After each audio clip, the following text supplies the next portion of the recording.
my soul. Amen. Amen. Richard Taylor, come and speak to us.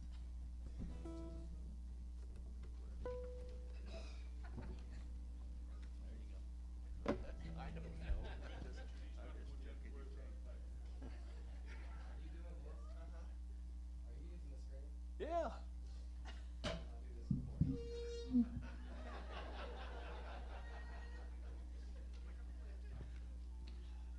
Bob, I remember you came back from the Southern Baptist Convention, I don't even know where it was, talking about Great Commission resurgence. You invited me to lunch over at Johnny Carino's, some of the state staff, and we were sitting there talking about this is going to be some interesting changes. Things were happening at the North American Mission Board, and those guys started speculating, and you asked me, do you think the association will survive? I mean, there are places where there are places that don't have associations anymore. We did. Johnny Carino's is not around anymore.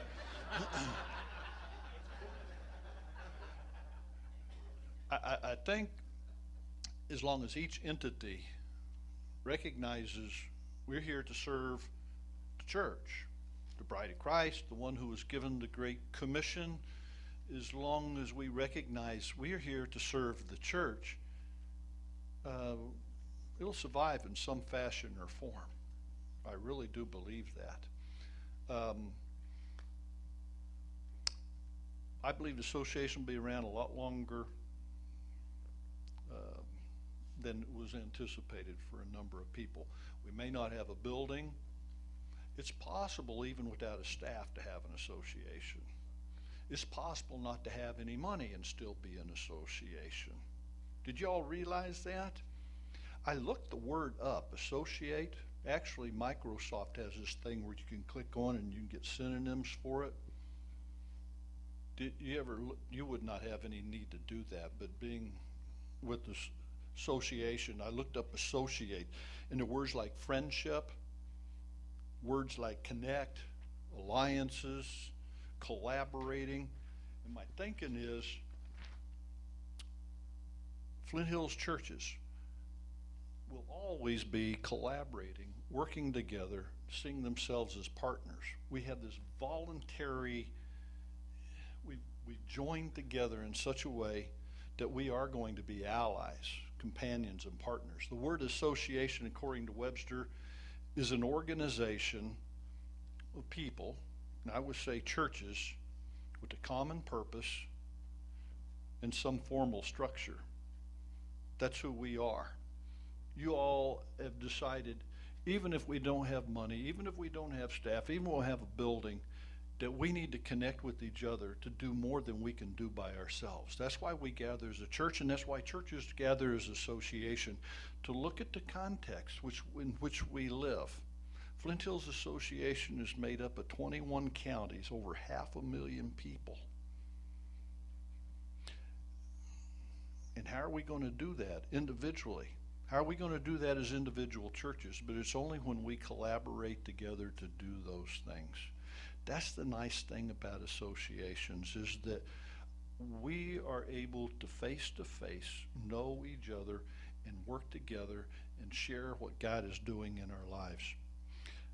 I put down here that we have common values. Number one is God, a dependence upon God, a dependence on the power of God. Because we can do a lot of things and we can have a lot of books and a lot of programs, but if God is not in the middle of it, it's not going to happen anyway, right? There's 500,000 people, and how many of them are living lives of desperation without the answer that we have? And I know they're in Africa, I know they're in China, I know they're in the Middle East, but they're on your street, in your neighborhood. This is a mission field, guys. We value the church, and I've said that already. Each of us recognize the role the church plays and the mission of the church. We work hard at helping a church determine a mission statement. Bottom line, a mission statement is basically the same thing, to make disciples, right? I don't need to go any further. Bob and Matt mentioned that as well. We aren't doing a great job with that. Anyway, why we have joined together, why we have become partners, what we've organized around is stated clearly, very succinctly in the bylaws of the Flint Hills Association. It says that the purpose of our association shall be to cooperatively plant the gospel and to strengthen churches. That's what we said is what we have in common. Those values, and this is our purpose. So what we want to do is to cooperatively work together to plant the gospel in places where there is no good news, and to strengthen the churches who have that mission of making disciples. My administrative team, the ones who stood up just a minute ago, last time we met, they told me, please don't stand up there and just talk through this stuff. Especially, that was before we knew there was a basketball game going on. They said you need to tell stories. You need to have people talk about the value of, or why we work together and what the association brings.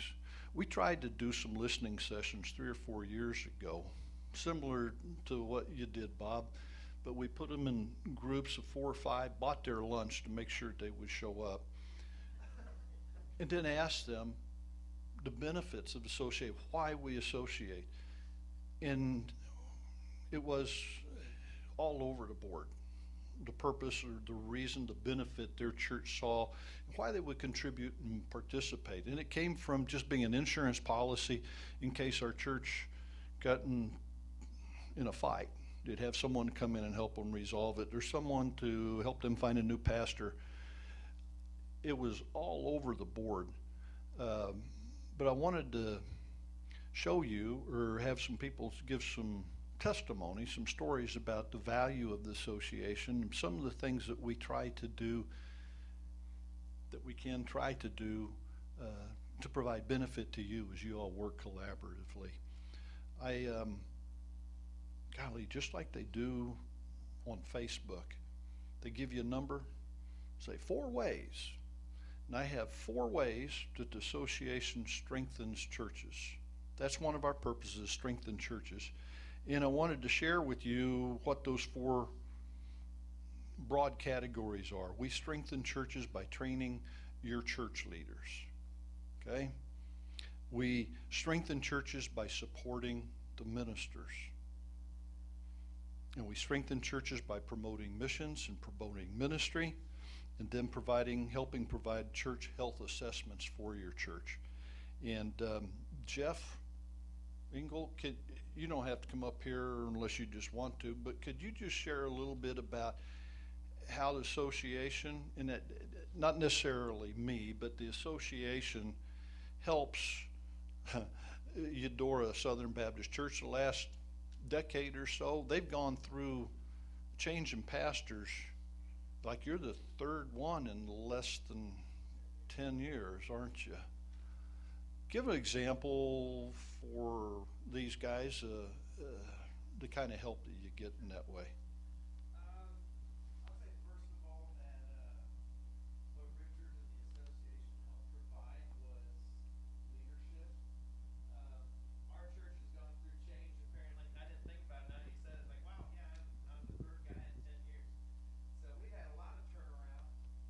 Maybe some of you guys have been in your churches for quite a while longer, and it's been a while since there was a pastor search team developed. But our pastor search team, a lot of people didn't want to serve on it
Thank you for most of that, Jeff. Yeah. Yeah. Part of the responsibility of the association, we understand what it says, strengthen churches, is to help churches who need training, need an orientation. And it's not just with pastor search committees, and boy, we've done a number of those in the last decade. You guys 2 or 3 times, but a number of churches have gone through that, and it's not a typical thing where it takes some investment like that, and that's available to you, as well as other training. We do training for pastors on a monthly basis. Another thing we do is try to provide fellowship. The whole idea of association, whether you have staff, building, and all that, is the fellowship between pastors to pastors. To be able to be transparent and authentic in who you are, climb down off the pedestal and say, this isn't working for me. I'm struggling with this.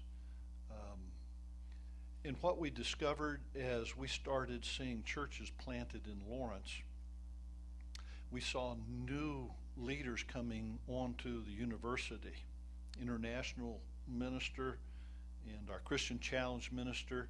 The things that are happening in Lawrence, it was like God is doing something here. He's bringing these people to this crazy city. And you understand, Lawrence, don't head down that path to game. But I want you to hear a video conversation the pastor at First Southern in Lawrence put together, because he had a prior engagement today. He did, didn't he, Mary? And he's in Omaha. No. I trust Joe too. Joe's a good guy. He's a vice moderator of or vice president of our state convention, and he convenes as a fellowship time the pastors, the new church planters in Lawrence, in Douglas County, along with our campus ministers together, and they are excited about what God's doing in the midst of their community there. And if you can you show that video? Is that possible? Oh, you can. That's Joe. I'm sorry.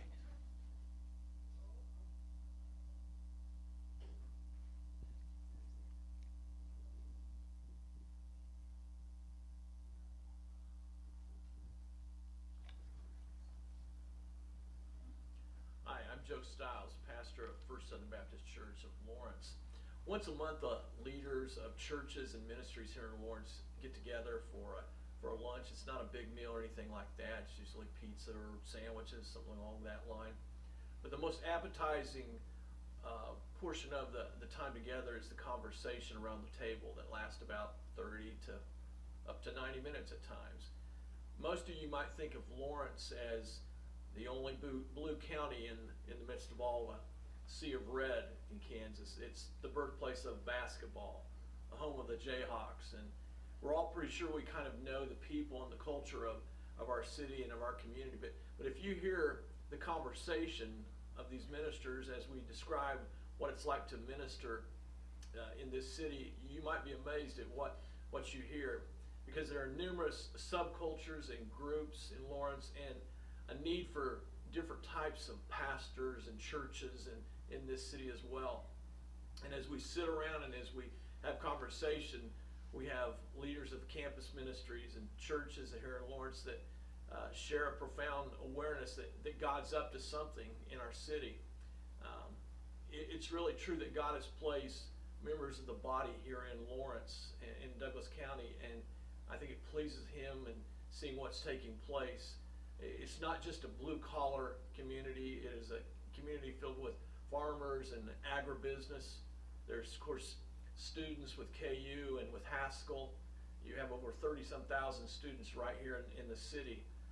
But did you also know that there's, in just a few short years, it's going to be up to 5,000 students from countries all over this world that will be living and studying here in Lawrence.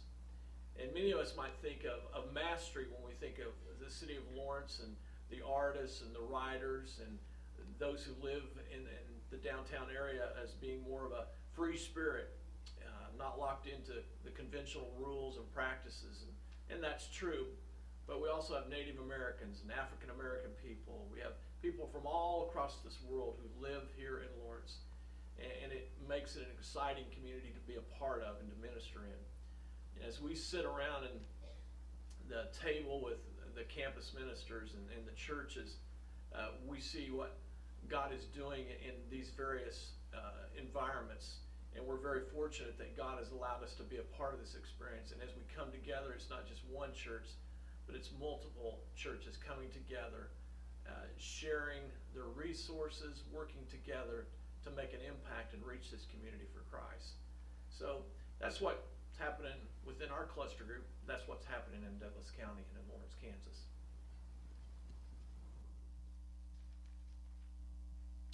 The cluster groups meet in, well, I won't say Emporia, but down in the Emporia area once a month. They have a group that meets here in Topeka. At least one group that meets every Thursday. But it's an opportunity for pastors just to hang out, fellowship together, and talk about what God's doing in their lives and in the lives of their churches. Another way that we strengthen churches is providing and supporting missions and ministry that goes on.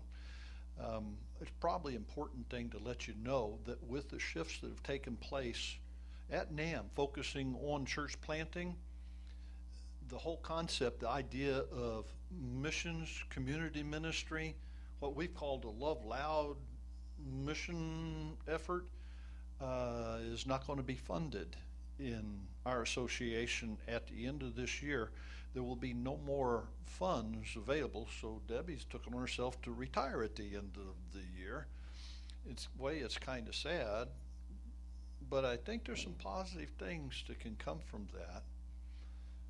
We're going to have a great party at our association meeting in the fall. But I wanted Debbie to talk for a moment, if you would, just how being a part of association helps us to get outside the four walls of our churches in ways that we can be involved in ministry, in missions, and how we're able to see the needs that are going on, the people who are living lives without Jesus in their communities. You're welcome to use this.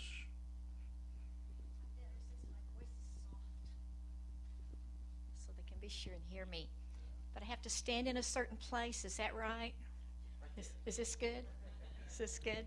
One of the most exciting ways that churches in Flint Hills partner over the last few years has been our Serve Day. And any of you who have been there will stand up and agree 200%, I'm sure. Because what God has done in these is brought people together from all over the association, not just the pastors or the leaders, but just those of us who are normal church members who simply want to serve, who really want some hands-on opportunities to share Christ and work. And the first year in La Harpe, when we thought we'd have only 40, and that day 100 volunteers showed up, and we had 11 professions of faith, if you remember that. Last year in Linden, we had 150 volunteers. Just saturate the city of Linden, the community of Linden, with the love of Christ in just very special and unique ways. This year, we're going to Madison, Kansas. And on our website, there is a video with Gary Cargill inviting you to Madison. And I hope you'll view that and play it at your church and get your church members really fired up about going, because he shares some really good things about Madison that you'll want to know as you pray about those who will be going to Madison this year. This is important because it's churches cooperating, doing something that we couldn't do by ourselves. Madison, La Harpe, Linden are small churches and communities who have so many lost people. They don't have the leadership to do a whole lot of different things, but they're working hard with what God's given them. But it's our chance, our opportunity to walk with them, to come along beside them and tell them, you're important to us, because you are brothers and sisters in Christ, and you're serving in a place that maybe is a little difficult, and we're going to come help you for this one day, but we're going to pray for you every other day of the year, because we know what you're up against, and we understand that. This is what being partners is all about. Something new that's on the calendar, churches partnering together. And I've already been talking to some of you ladies. If I haven't, I'll probably catch you before you leave, Beverly. Our Pastor's Wives Retreat. This is just something that came up rather quickly. It was on the heart of Linda Durant and Jeannie Roten. And those two ladies, I've been working with them, and they have a delightful weekend planned.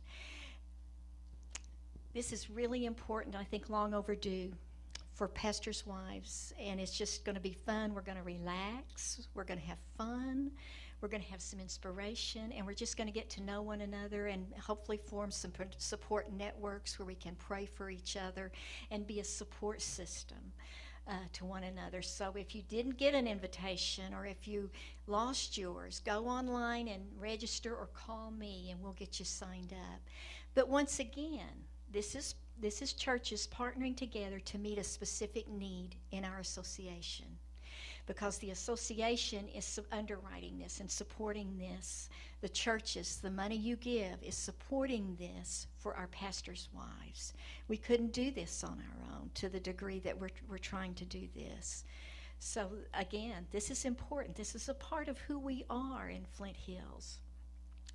I want to mention something else that's pretty new that's come up, and I know some of you here have already signed up for this, but we have a partnership in Canada, Moose Jaw, Saskatchewan, a really cool place, and they love Kansas, and they love the people here, and they're going to try to send folks here to minister to us, but we're going there, and it's July 25th through August 2nd.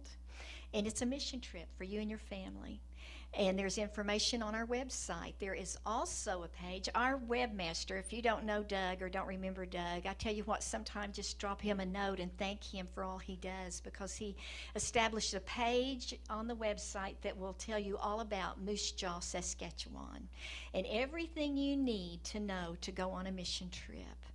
And I hope you'll pray about that and encourage your church members to pray about that, because this is an opportunity to go on a mission trip outside Flint Hills, outside of Kansas, Nebraska, and share Christ. And to partner with and cooperate with our brothers and sisters in Canada. Their situation really isn't a whole lot different from what many of us experience.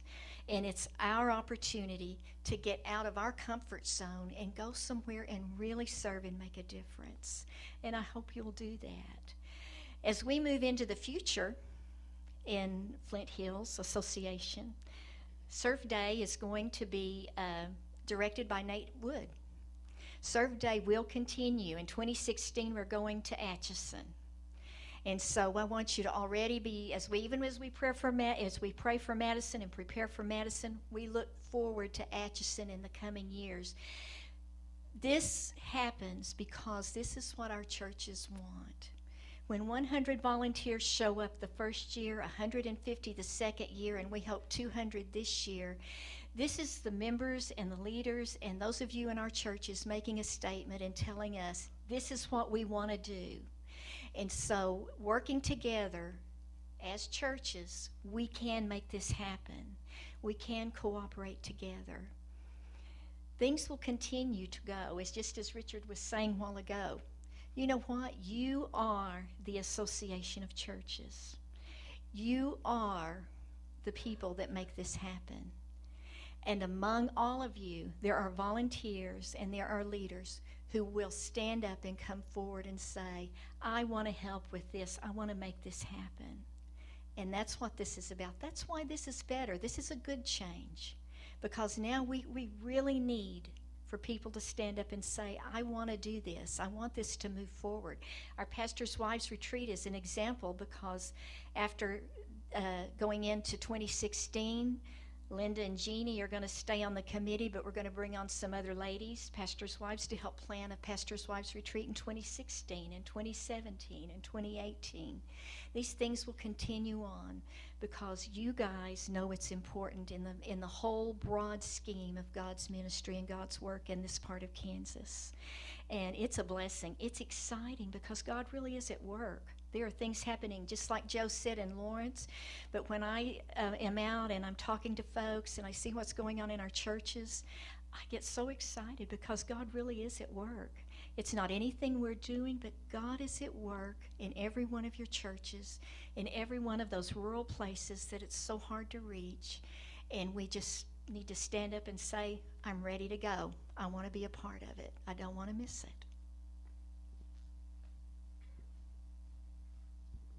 Thank you, Debbie. We're going to miss her, you know.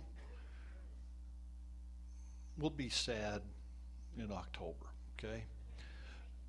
No. It's a good thing because it allows us to step up. It allows you guys to collaborate together and say what's important. When you have a paid position like that and then it's no longer there, we ask ourselves, how important is that partnership we have with other associations, whether in Canada or in Kansas? We ask ourselves, how important is a pastor's wife retreat? How important are Serve Day ministry? It'll be a test to see how valuable those kind of things are to us association, because that's going to be done by us or it won't be done.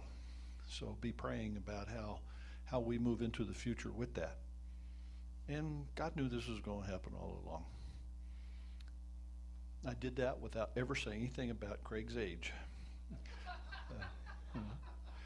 I'm taking too much of your time. I want you to know that we serve churches by strengthening the churches. And I talked about strengthening our lay leaders, the church members, and strengthening our pastors, and the way that's done, the fellowship and the coaching, the training that takes place, the opportunities to support and encourage you all to be involved in missions and ministry, and also to sit down with you and work through issues related to the health of your church and evaluate that and assess and try to do some diagnostic work in terms of helping your church be more healthy. The other end of it is we will continue to plant the gospel. Some of you struggle with that idea of planting the gospel, but what that means is more than just planting churches along with Matt, North American Mission Board, and our state convention, and you as churches, because churches plant churches, doing that, but it's to help you guys discover, like a discovery day, discover people you know within your congregation who have the potential to be a leader, maybe a pastor or a church plant, who knows, but to help you in discovering those kind of people, and at the same time help us discover pockets of people or places that need the gospel, maybe in a place like Lawrence or Topeka, or maybe in Donovan County somewhere like Nortonville, to partner with you guys in making those things happen. So we intend to strengthen churches, but at the same time plant the gospel, whether it's on a university campus or out in the middle of the Flint Hills somewhere. I want you to know the association is yours. You own it. I mean, you think about the Southern Baptist Convention and North American Mission Board and how you influence the decisions that are made at that level. When you're talking, 40, 50,000 churches, I might know the trustee from our area, or even at the state convention level where how many people are on the mission board there? I know our association has maybe 4 or 5 representatives on that. This is small enough, and at grassroots level, you guys, you got my number. You pay for my cell phone. You can call me anytime you want. You recognize the people who serve on your administrative team. This is yours. You got a voice. This is the closest connection to making a difference in the association, and we want to hear from you. And my thinking is, as we've adjusted in terms of personnel, as we've adjusted in terms of our finances, this is kind of like a new day. A new day is dawning. And as God leads you, and as you hear from him, please speak up, because this is the level where we will make changes in how we work together and how we serve Christ by serving those people who aren't a part of our body yet. I could go on for a long time, and I'm thinking people are ready for me to move on. I can take questions. I'm sure there are none. Do you have any pertinent questions?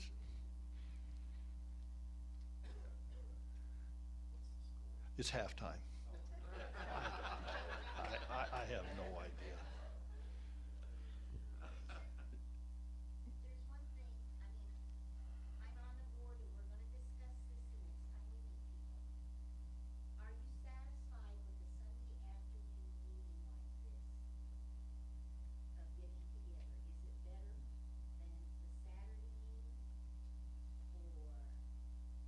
Or whatever, but for us to get together to report to you, we need some feedback, and now's the perfect time to schedule it. You guys are welcome to do that. Our thought was, by having this on a Sunday, we might be able to get not just the pastors, but maybe church members coming. And Jay, I appreciate, but you have guys come on Saturdays as well. We were thinking in terms of lay people getting to know more about their church's involvement in all these different ways, and thought Sunday would be the day. But I think there may be too many variables. And I wish they would have talked to me before they set that game at 4:15. There's all, you don't even know what I'm talking about, do you, Joe? Who's playing? What? You're right. You're right. If you have the opportunity when we leave, just give your input, your suggestion to one of the guys gals on our administrative team. We really are trying, when you have 55 churches spread out as far as we are, trying to do a meeting to bring all of them together at one time for one thing, and how valuable that is a question. We do things regionally. We meet in Lawrence with guys. We meet at Emporia with guys. We meet, but to pull all 55 together, when and why and the value, those are the kind of questions, we need to be discussing. And this stuff's all up in the air. This is your association. We're driving the bus now. So appreciate your input. Give it to the people on the administrative team or me. We want to make this your association, things that'll help you to strengthen your church and help us to plant the gospel in our 21 counties.